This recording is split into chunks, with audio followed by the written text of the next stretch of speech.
Nadie preveía que podía haber sido una de las alternativas, vale decir, todos especulamos con que eventualmente estaba el riesgo de que se trabe embargo sobre esos fondos o que el juez iba a permitir hacer el pago a los tenedores de bonos que habían sido reestructurados. Claro. Esta decisión no había sido contemplada por la mayoría de los analistas, con lo cual fue bastante particular.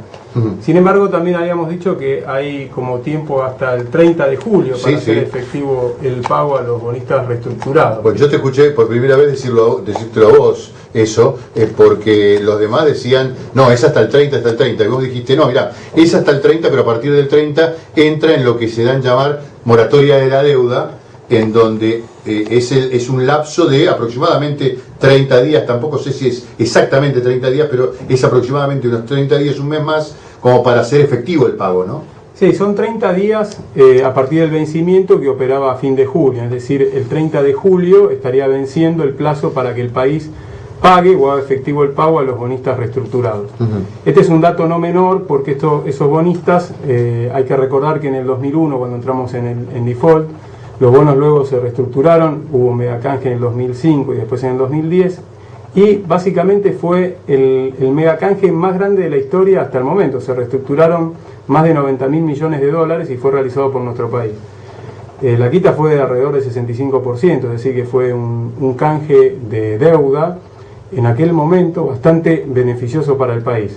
Sin embargo, ahora está el tema de la cláusula Rufo y el riesgo de que estos bonistas, en el caso de que perciban que otro deudor tuvo un trato más favorable, puedan reclamar la parte de la quita que había sido realizada oportunamente. Me gustaría que le cuentes a la gente específicamente qué es la cláusula Rufo, así le contamos cuál es el grado de problemática que tiene la negociación de nuestra deuda externa. Bueno, en el 2005, cuando se estableció el primer megacanje, se contemplaba que durante 10 años, es decir, que hasta el 2015, ningún otro tenedor de bonos iba a tener un trato más favorable que aquellos que ingresaban en ese momento en el canje de deuda. Esto se realizó justamente para que aquellos deudores que tenían bonos argentinos se decidan en ingresar al canje, porque si no, por lo menos iban a tener 10 años de espera para conseguir un trato mejor. A partir de esto, en el primer megacanje que se realizó en el 2005 entraron cerca del 76% de los deudores, es decir que fue un canje en aquel momento auspicioso para el país. Sí. Luego se reabrió en el 2010 para otros tenedores de deuda que quisieran ingresar también en las mismas condiciones que los anteriores. Ahí se reestructuraron otros 12.000 millones de dólares, vale decir que era cerca del 66%. Pero quedaba un saldo remanente de unos bonistas, tenedores de bonos argentinos, que no aceptaron ninguna de las dos oportunidades de apertura de megacanje. Sí. Una parte de estos bonistas son los que iniciaron juicio en la Corte de Nueva York y que resultaron con sentencia favorable ante el juez Griesa, luego ante la Cámara de Apelaciones y bueno, después la Corte el lunes pasado se declaró incompetente en este caso, con lo cual vuelve al juez original que había establecido que debían pagarse los 1.330 millones de dólares. Me gustaría que le cuentes también un poquito a la gente, entre todas las discusiones, cuando tenemos que hablar con la gente que dice, ¿y por qué esto y por qué lo otro? Que le expliques por qué se decidió, el gobierno argentino toma la determinación de tomar como tribunales arbitrales, en caso de conflicto, los tribunales de Nueva York. Bueno, en realidad estos bonistas iniciaron juicio en esos tribunales y resultaron beneficiados por la sentencia del juez, que por otro lado son fondos que se dedican específicamente a realizar este tipo de gestiones, vale decir, compran deuda de países que estén en quiebra y luego a través de mecanismos legales tratan de asegurarse el pago de esos títulos al valor nominal, más los intereses. Esto es como en la actualidad pueden haber personas que se dedican a comprar deudas o a comprar quiebras de empresas y luego tratan de ejecutarlas por un mayor valor. Es una cosa bastante similar, nada más que una escala muy considerable, ¿no? Claro. Estamos hablando de 1.068% la diferencia de interés desde la compra hasta el momento de la ejecución de la venta de las acciones, ¿no? De los títulos. Exactamente, es algo poco simpático decirlo, pero hay que recordar que en el momento original, nuestro Estado emitió una deuda por $100, por un bono que valía $100,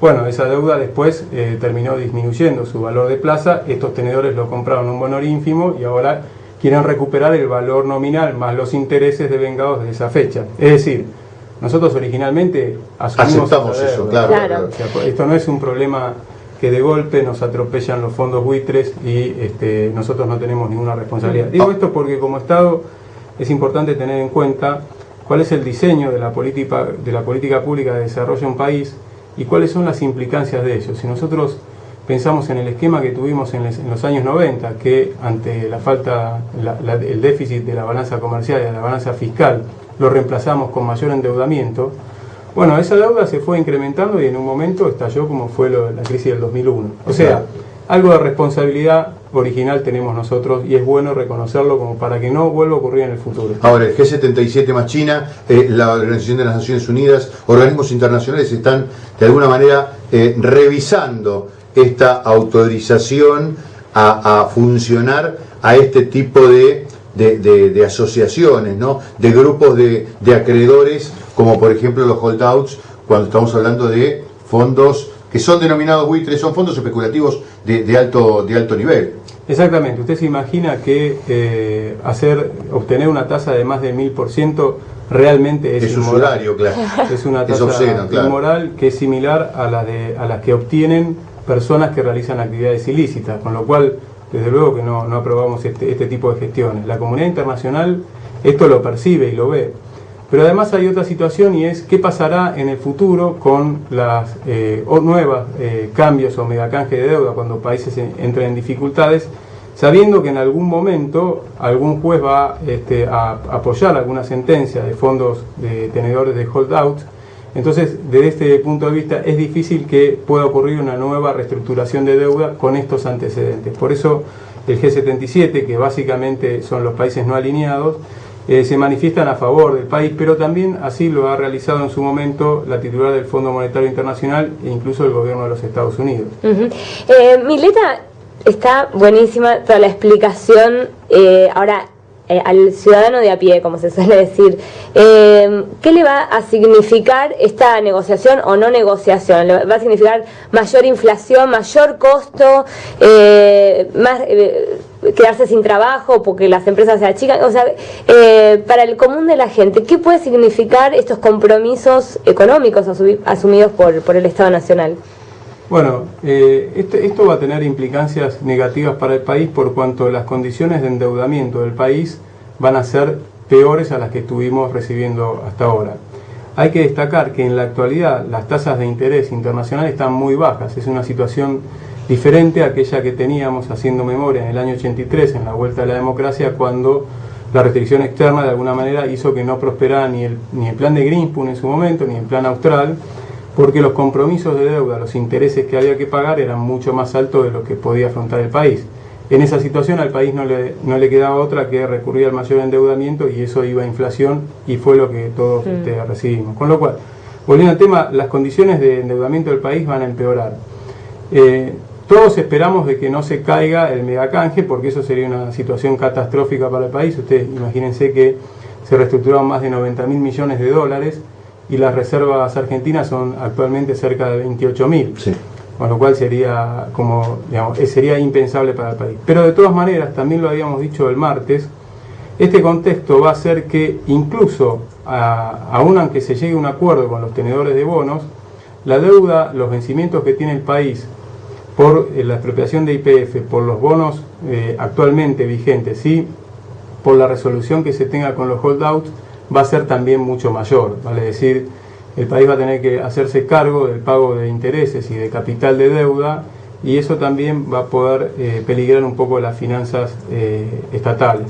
Es importante destacar en esto una cuestión que no es para nada menor, que tiene que ver con la crisis de la matriz energética, que es una de las bases más importantes de salidas de divisas del país, va a decir, estamos importando combustible por más de 10.000 millones de dólares.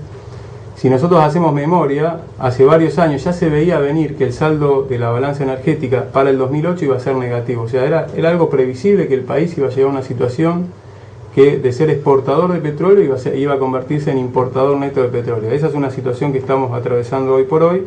El país compra petróleo, es decir, que entran combustibles y salen dólares, y eso hace también que las reservas disminuyan y la explotación y el desarrollo de tener nuevas fuentes petroleras, también para eso se requieren endeudamiento externo, con lo cual eso pone en crisis también esta situación de la balanza energética, que no es algo menor, y para el ciudadano de a pie tiene que ver con que cada vez que va a cargar combustible tenga que pagar un precio mucho más alto, y que si sube la nafta, obviamente va a subir el precio de todos los bienes, ¿no? Todos los bienes en general se mueven con transporte, y el transporte funciona a nafta, ¿no? Te quedas un ratito.